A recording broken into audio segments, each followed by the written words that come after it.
Olá, meu nome é Jean M.O., eu sou artista visual, ilustrador e designer gráfico.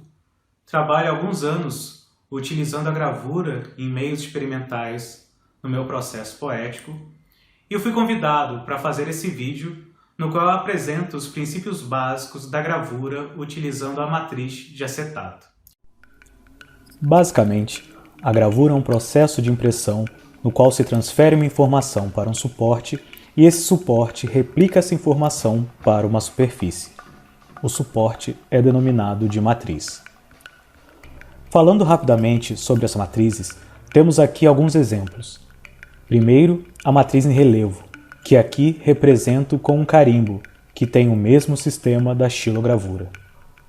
Nesses casos, são retirados desses suportes brutos o material que será descartado, permanecendo em alto relevo, ou seja, na parte mais alta, a área onde terá o recebimento da tinta, que posteriormente será transferida para a superfície final, no caso, o papel.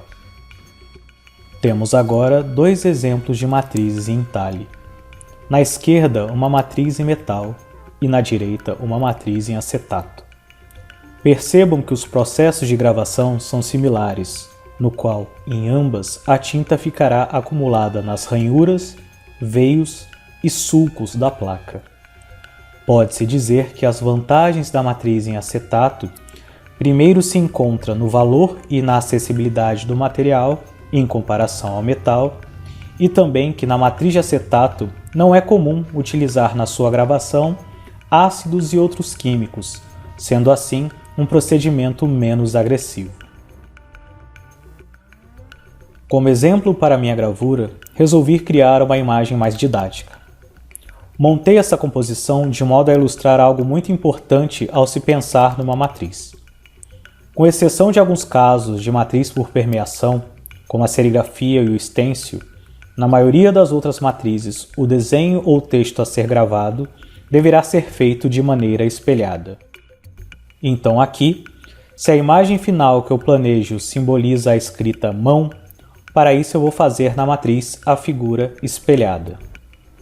Notem que aqui a imagem está ao contrário verticalmente. Para conseguir isso, basta utilizar um software de edição e depois imprimir essa imagem, ou então tirar uma Xerox invertida. Após ter a minha imagem definida, vou para a matriz. A matriz de acetato nada mais é do que uma lâmina plástica no qual se grava o desenho. Esta lâmina costuma ser facilmente encontrada em papelarias e na internet. É possível utilizar películas de retroprojetor, exames de raio-x e até CDs para este processo. Só é desaconselhável utilizar como matriz materiais de espessura muito fina e mole, pois certamente não possibilitarão uma impressão com boa fidelidade e repetições. Agora, com a imagem definida e a lâmina de acetato em mãos, eu vou recortá-la e fixá-la sobre a folha. Vou colocar um pedaço de fita para que o acetato não saia do lugar. Para o processo de gravação, vou utilizar uma técnica chamada ponta seca. Como o próprio nome já diz, é uma ponta que será utilizada para arranhar a placa plástica. Tenho aqui 3 exemplos. Esta primeira é uma ponta seca profissional, feita para este propósito. A segunda é uma improvisada por mim, no qual eu peguei uma caneta comum, derreti a sua ponta e fixei uma agulha de costura. E o último é um arranhador de azulejo encontrado em lojas de materiais de construção. A espessura de cada ponta seca também promove uma espessura diferente no seu traço. Gosto de começar com a ponta mais fina, fazendo bem levemente os contornos principais do desenho. Dependendo da rigidez da sua matriz, não será necessário fazer grande força para traçar as ranhuras. Pronto! Traçadas as linhas principais, já posso remover da matriz a imagem que usei como referência. Com a tesoura, vou recortar o tamanho que será definitivo da matriz e arredondar seus cantos, para não perfurar o papel no momento da impressão. Uma dica importante: para não confundir as faces da matriz e acidentalmente riscar o lado errado, coloque um pequeno pedaço de fita adesiva no seu verso. Agora eu sei que o lado onde não está o pedaço de fita é onde continuarei trabalhando com a ponta seca. Como a matriz é transparente, utilizo um papel escuro para enxergar as linhas que estarei fazendo.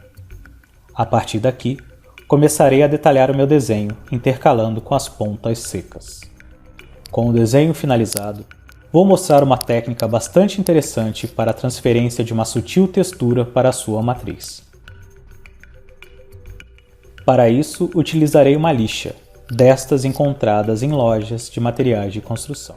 Vou pegar a folha com a imagem que utilizei como base, aplicar cola no seu verso e fixá-la sobre o verso da lixa. O tipo de lixa e a sua numeração influenciam no resultado visual dessa textura. É aconselhável testar diferentes tipos de lixas e verificar seus diferentes resultados. Com a cola seca, vou recortar as partes que pretendo aplicar este efeito na matriz. Em seguida, vou posicioná-las sobre a matriz, com a parte onde está o grão da lixa apontado para a face onde eu risquei no acetato.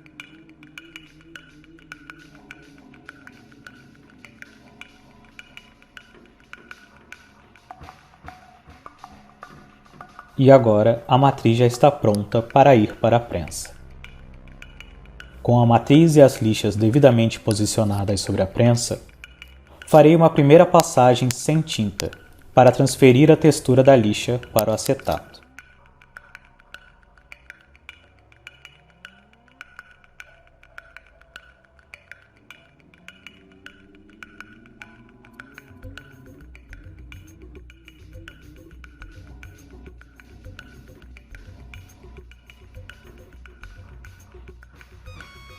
Agora já posso descartar as partes da lixa e a matriz está pronta para o entintamento.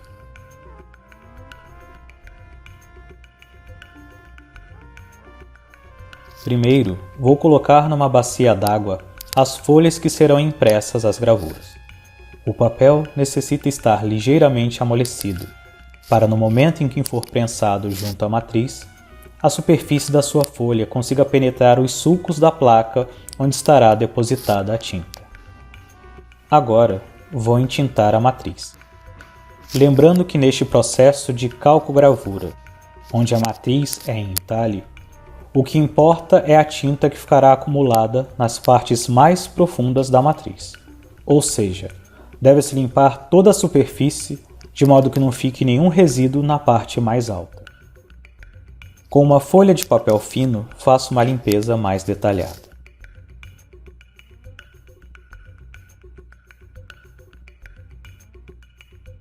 Me certifico de limpar os dois lados da placa e também as suas laterais. Pego uma das folhas que estava na bacia e tiro seu excesso d'água, porque necessito que o papel esteja apenas úmido. Posiciono a minha matriz devidamente entintada e limpa, com a tinta apontada para cima, no centro da prensa. E coloco sobre ela a folha umedecida.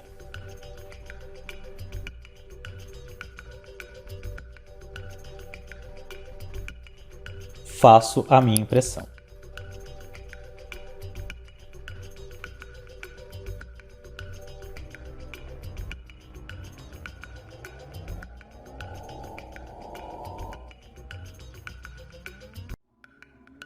E a primeira prova está pronta.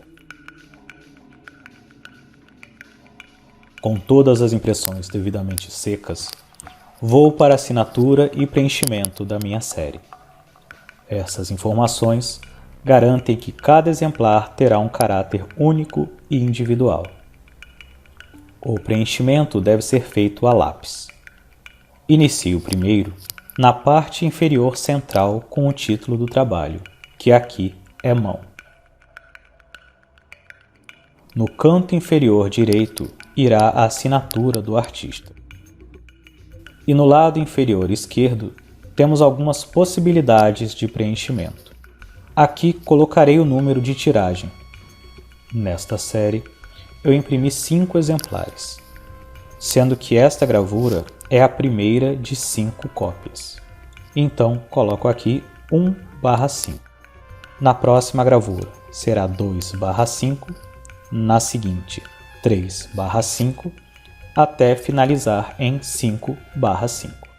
Outras informações também são utilizadas na gravura, como PA, que significa Prova do Artista, e PE, que abrevia Prova de Estado. Espero que tenham apreciado o vídeo e até a próxima.